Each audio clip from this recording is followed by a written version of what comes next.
Retour au plateau pour la suite de cette émission. Nous abordons notre deuxième sujet, direction le Ghana. Nous parlons de cet appui de l'UE pour lutter contre les incursions terroristes.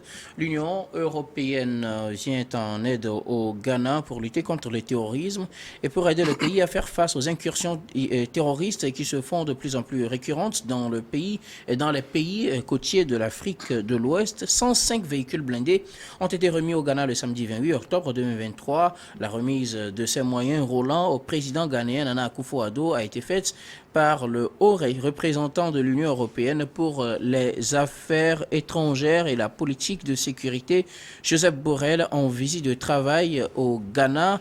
En dehors de ces 105 véhicules blindés, le Ghana va bénéficier également d'autres matériels de dernière génération. Une enveloppe de 616 millions d'euros, soit 43 milliards 332 millions 160 000 francs CFA, a été mobilisée pour le Ghana. Le Ghana donc va bénéficier d'autres matériels de dernière génération selon l'Union européenne. Il s'agit notamment des équipements de surveillance aérienne, des systèmes de guerre électronique qui seront d'une précieuse contribution dans la farouche lutte contre l'ennemi invisible. Ça, c'est l'information, du moins c'est l'information effectivement donnée par l'Union européenne qui vient appuyer le Ghana à lutter contre le terrorisme qui s'étend du Sahel vers les pays côtiers de l'Afrique occidentale. Je voudrais bien commencer par vous, Arnaud Ihou. Le Ghana bénéficie d'une aide de l'Union européenne pour lutter contre le terrorisme. Oui, en tout cas, ça doit être un consensus. Parce que si l'aide vient, ça suppose que le président Akufo-Addo a accepté. Mais c'est lui qui nous avait dit en tout temps qu'il n'avait plus besoin donc, de l'aide du FMI. En temps, il avait dit... Et après, il en a sollicité. Après, il en a sollicité. Oui, mais là, on est dans le cadre du terrorisme. C'est un mal qui gangrène toute la sous-région du Sahel jusqu'à la côte du golfe de Guinée. Tous les pays pratiquement sont concernés, du Ghana jusqu'au Nigeria, de la Côte d'Ivoire, etc. Pratiquement tous les pays sont concernés. Oui. Bon, je trouve en cela comme si l'Union européenne est dans l'opération séduction, l'opération reconquête donc, du continent africain. Parce que la menace russe est là. Et l'Union européenne pencherait du côté donc, du Ghana pour pouvoir asseoir une base. Parce que la côte et les pays côtiers, y compris le Togo, la Côte d'Ivoire et le Bénin, normalement devaient faire une coalition pour résister contre l'offensive djihadiste. Et en aucune manière, on n'avait pas systématiquement besoin donc, de l'aide de l'Union européenne pour faire fonctionner nos armées. Vous parlez de cette fameuse initiative d'Accra qui devait permettre cette coalition entre les pays de la sous-région, mais quand quelqu'un vient nous aider à lutter contre le terrorisme, il est bienvenu, n'est-ce pas? Il est bienvenu, sauf qu'aujourd'hui, on les taxe comme si c'est eux qui sont donc, les pionniers donc, de la propagation donc, de ce terrorisme-là, parce que d'aucuns estiment, et c'est la réalité, donc, que le terrorisme est né donc, de la déstabilisation de la Libye. Donc ça suppose donc, ce sont les armes donc, de Kadhafi aujourd'hui qui menacent la paix et la sécurité donc, des pays africains. Mais ça aussi, c'est sans la bénédiction, c'est la bénédiction donc, de nos chefs d'État d'alors qui avaient accepté que cela puisse se passer. Dès lors qu'ils ont accepté que cela se passe ainsi, il va falloir qu'ils réunissent les moyens de leur côté pour pouvoir lutter contre le fléau. Ils n'ont pas systématiquement besoin, parce qu'aujourd'hui, quand on parle encore de l'Union européenne qui fournit des 105 blindés, mais ça veut dire que notre sécurité est menacée.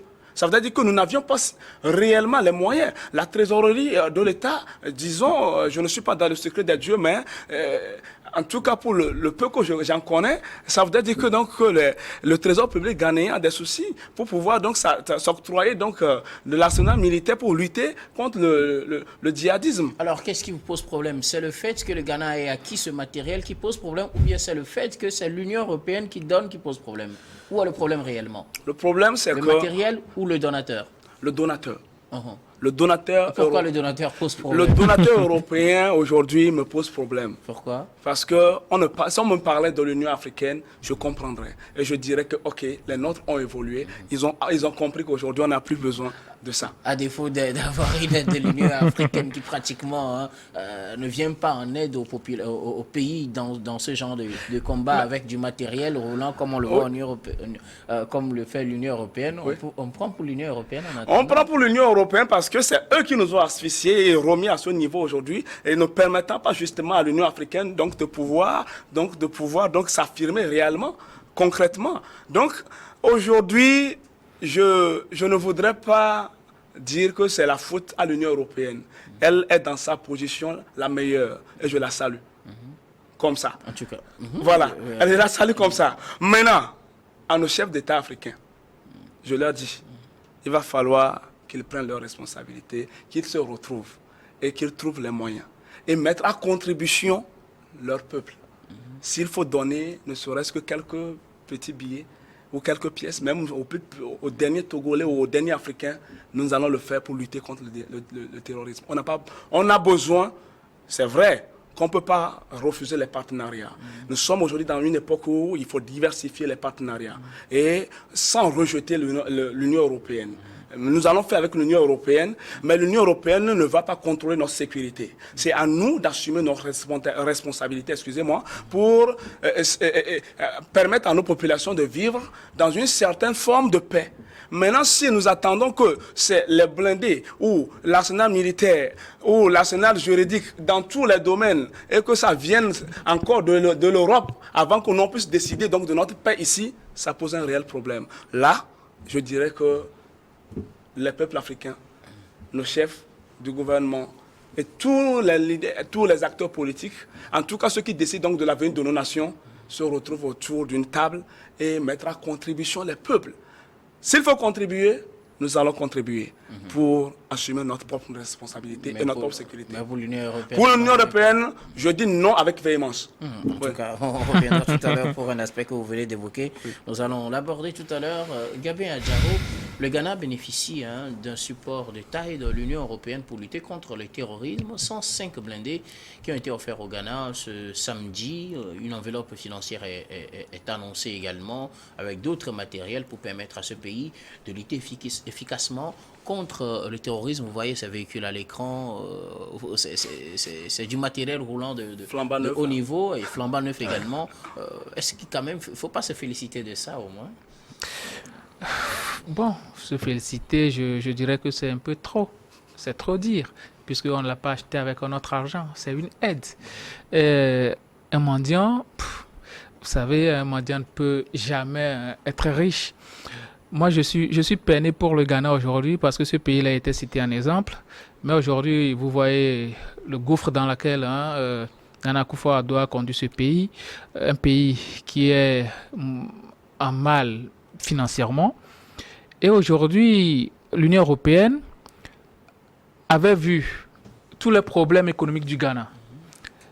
Mais bizarrement, il n'avait rien dit. Moi, je n'ai aucun problème avec l'aide.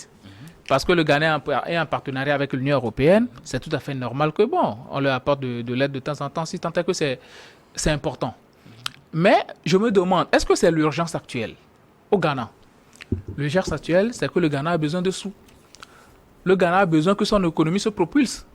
Parce qu'aujourd'hui, le Ghanéen a du mal à s'en sortir financièrement.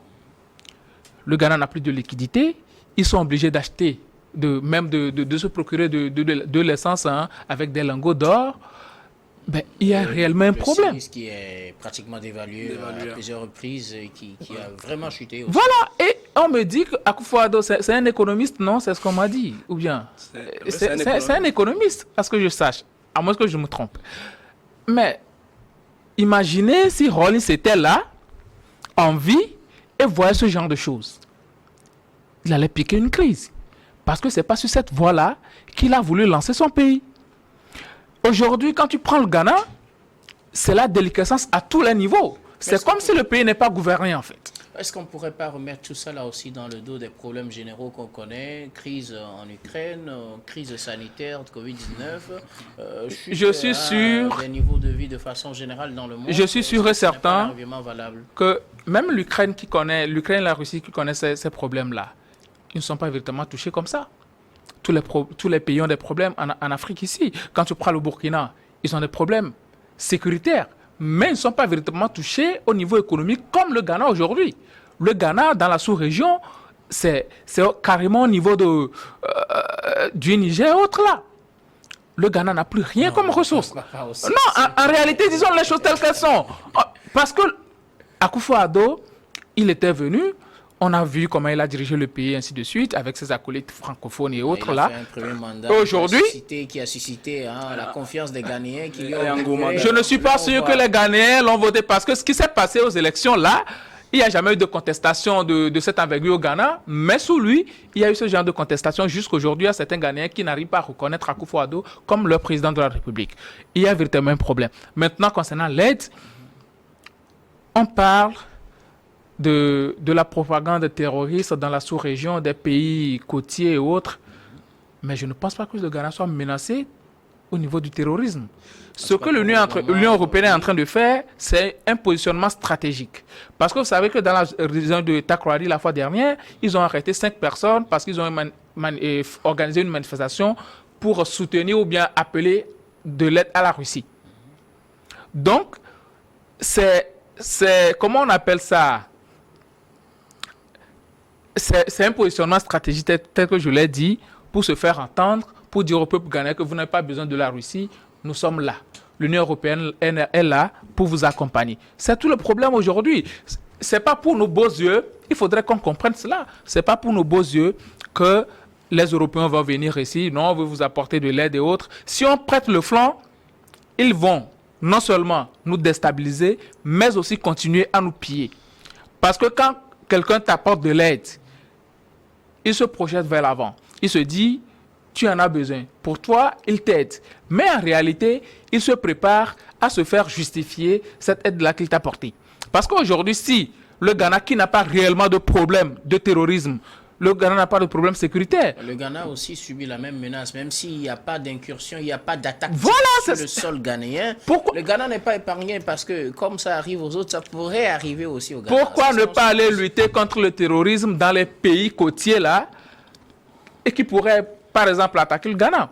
Si on dit que bon, peut-être... Le Ghana est un pays côtier ou bien vous parlez des pays du Sahel? Si les pays du Sahel, par exemple, prenons le Burkina Faso. Okay. Si le Burkina Faso est attaqué aujourd'hui, et que l'Union européenne ne veut pas véritablement que le Ghana soit attaqué, je pense qu'il faille lutter au Burkina Faso. Si la France a des problèmes avec le Burkina Faso, ce n'est pas toute l'Union européenne qui a des problèmes avec le Burkina Faso. Le Burkina continue à traiter avec les autres pays de l'Europe. Donc je pense que s'ils ont réellement cette volonté, ils peuvent aller aider ces pays-là à lutter contre le terrorisme plutôt que de dire nous venons au Ghana. Parce que là, ils sont en train de sentir que voilà, le Ghana est en train de prendre un pas où les populations veulent que la Russie intervienne chez eux. Donc si on perd aussi le Ghana, après avoir perdu le Burkina, le Mali, le Niger, alors là on va où? On va où? Ça descend vers le golfe de Guinée. C'est un problème puisque tout le Sahel est perdu aujourd'hui. Le seul pays que les Européens peuvent dire ils ont encore la même mise là-dessus, c'est le Tchad. Dans le Sahel, c'est le Tchad. Vous parlez de la France peut-être, oui. Bon, la France, c'est la deuxième puissance européenne. Après l'Allemagne. Donc, si la France perd dans ces régions, c'est une défaite cuisante de l'Union européenne aussi, puisque l'Allemagne et autres avaient participé à la force Barkhane, Takuba et autres là. Mais aujourd'hui, ils sont où? Donc, ils craignent à ce qu'après avoir gagné le Sahel, la Russie ne gagne le golfe du Guinée. Et c'est ça le problème. Et donc c'est une logique d'anticipation. C'est une logique d'anticipation, c'est dans ça ils sont aujourd'hui. Donc ce n'est pas pour le beaux yeux c'est pas pour les beaux yeux des Ghanéens que l'Union européenne est venue là pour dire non, je vais vous aider à hauteur de 606 millions, alors que vous aviez eu même des problèmes de liquidité à payer vos fonctionnaires. Entre-temps, l'Union européenne n'avait pas bronché, la FMI n'avait pas bronché. Mais aujourd'hui, comme il s'agit des armes, les armes qu'ils ont maintenues dans leur magasin, ils sont fatigués de ça. Ils vous disent ça, ils vous amènent ça et puis ils vous disent non, on vient vous aider parce qu'on vous aime beaucoup. Non, c'est faux et archi faux. Il faudrait qu'on comprenne cela et qu'on se dise la sécurité d'un pays, ça dépend de l'État. C'est le rôle régalien de l'État de maintenir la sécurité d'un pays. Mais si vous confiez votre sécurité à un autre pays, à une autre organisation autre que votre propre pays et même des organisations sous-régionales, alors là, vous allez perdre. C'est aussi ça le problème de nos organisations continentales et même sous-régionales. Aujourd'hui, normalement, si on a des problèmes, c'est l'Union africaine qui doit s'organiser à pouvoir résoudre ces problèmes sécuritaires-là, y compris la CEDEAO. Mais aujourd'hui, quand tu prends l'Union africaine, c'est financé à hauteur de 112% par l'Union européenne. Quand tu prends, même le CEDEAO construit par la Chine. Quand tu prends la CEDEAO, c'est financé pratiquement par l'Union européenne, raison pour laquelle tu vas voir à chaque moment dans nos réunions, ces Occidentaux-là. Donc, on a de réels problèmes aujourd'hui. On doit pouvoir se ressourcer, et les dirigeants africains et les dirigeants spécialement de la CEDEAO doivent se concerter, puisque ce problème du terrorisme, ça concerne toute la sous-région. Il faut arriver à créer une ceinture dans la sous-région pour lutter contre ce problème. Sinon, les Européens, plus ça se désagrège, plus ça les aide. Alors, Arnaud, vous disiez quelque chose tout à l'heure. Vous disiez que ce don serait synonyme de contrôle de notre sécurité. Est-ce que aider un pays à lutter contre le terrorisme serait synonyme de contrôler la sécurité de ce pays? Si, je m'explique. Oui, expliquez-vous. C'est justement pour ça que je vous donne la parole. Oui, si, c'est important que je m'explique parce que de la même manière, on contrôle ta monnaie et qu'on te contrôle. C'est de la même manière quand on te donne des armes pour lutter contre le terrorisme, de loin, on te contrôle. Parce que tu n'es pas doté de l'outil, tu n'es pas outillé toi-même pour pouvoir pour aller au front. Il va falloir qu'on te donne à manger pour que tu sois solide. Vous comprenez? Donc, de loin, l'Union européenne administre la sécurité de nos États depuis les bureaux de l'Union européenne.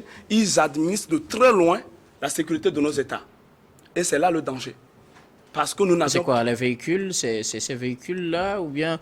bon, je reprends parce qu'il quelque part en dehors des véhicules et de l'enveloppe promise, ils ont parlé d'équipements de surveillance aérienne, des systèmes de guerre électronique qui seront d'une précieuse contribution, en tout cas pour la lutte contre le terrorisme. C'est avec ces moyens qu'ils vont contrôler les pays, la sécurité vous comprenez déjà que même le système de renseignement à notre niveau n'est pas équipé. Ça suppose que depuis très loin de là, eux, ils savent ce qui se passe à notre niveau ici. Parce que tout d'abord, c'est le matériel. Vous venez donc de citer un exemple, donc l'aérien, vous venez de citer un exemple, donc les blindés et autres. Mais si vous n'avez pas, c'est bien vrai que vous n'avez pas encore les moyens pour produire les armes à notre niveau et tout ce qui est comme satellite et autres là. Mais eux, de loin, ils ont tous les satellites possibles pour nous observer de loin, pour contrôler nos espaces. C'est pourquoi cette question de terrorisme, à chaque fois, moi, je me pose la question, si les États-Unis, et je vais aux États-Unis parce que les États-Unis et puis l'Union européenne, c'est la même famille.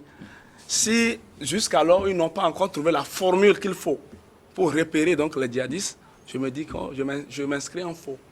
Je m'inscris en faux. Ça suppose, loin de leur jeter donc du discrédit, mais je leur dis donc qu'il va falloir qu'ils réfléchissent sur leur méthode de pouvoir contrôler, de gouverner les peuples africains. Parce que nous ne pouvons plus être dans cette logique paternaliste tous les jours.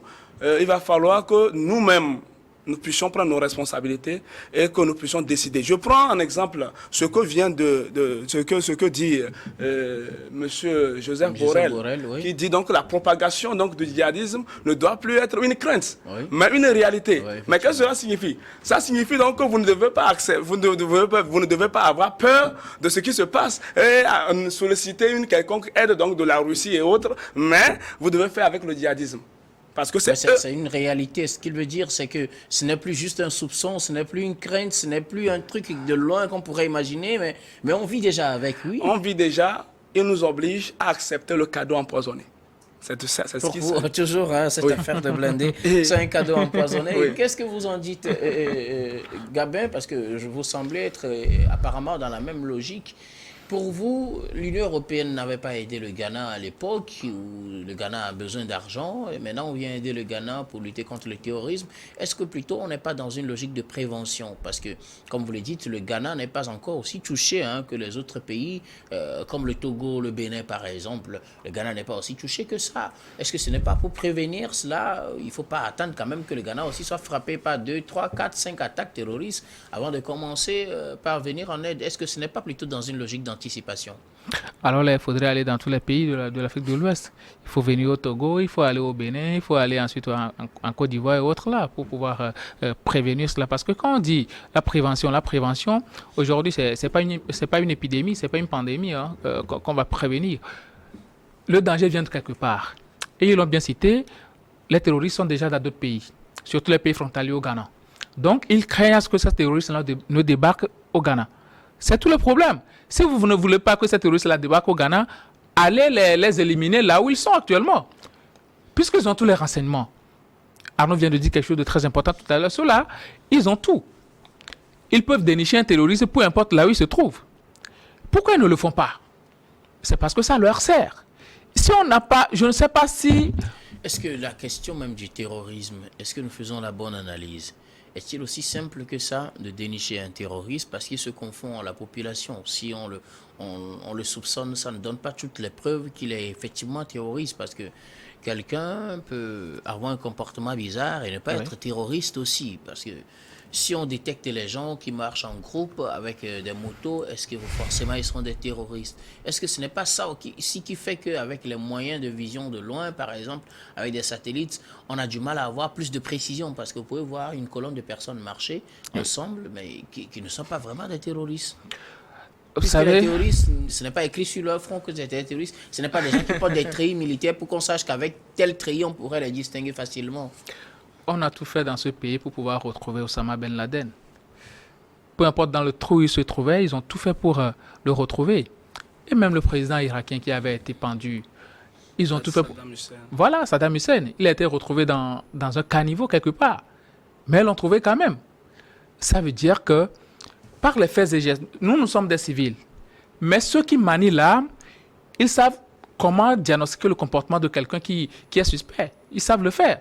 Ceux-là qui avaient tué les journalistes à Charlie Hebdo, et nos chefs d'État s'étaient allés pour pleurer même là-bas, ils les ont retrouvés.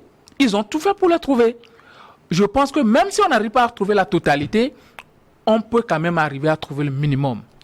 Est-ce que les moyens, les logistiques et tout ça, est-ce que c'est mis en œuvre pour lutter contre le terrorisme? Je n'en suis pas sûr. Et moi, je ne les accuse pas, parce que eux, ils sont en train de protéger leurs intérêts. Et c'est tout à fait normal. C'est nos pays africains qui ne comprennent pas réellement que les relations synagmatiques entre les pays, c'est lié aux intérêts. Et nous aussi, on doit protéger nos intérêts. On doit agir compte tenu de nos intérêts. Nos dirigeants, ils vont en bonne amitié, alors que ceux-là ne pensent même pas amitié. Emmanuel Macron l'a dit. Moi, je n'ai pas d'amis. Mais Ouattara a dit Emmanuel Macron est mon ami. Alors qui est l'ami de Macron alors? Ceux-là, ils réagissent juste mon intérêt, l'intérêt de mon pays. Obama a été élu, Obama il est à moitié kenyan. Mais quand il a été élu, il a clairement dit l'Amérique d'abord. C'est tout à fait normal. Il était même l'un des pionniers de ceux qui ont attaqué la... Voilà, et moi, ce sont des choses que moi je considère que c'est tout à fait normal. On ne peut pas accuser ces genres de personnes. Parce que eux, ils ont été élus pour pouvoir protéger les intérêts de leur pays, pour pouvoir subvenir aux besoins de leur pays. Imaginez un peu un Américain arrêté quelque part, ou bien pris en otage quelque part. Il déploie tous les moyens pour pouvoir le libérer.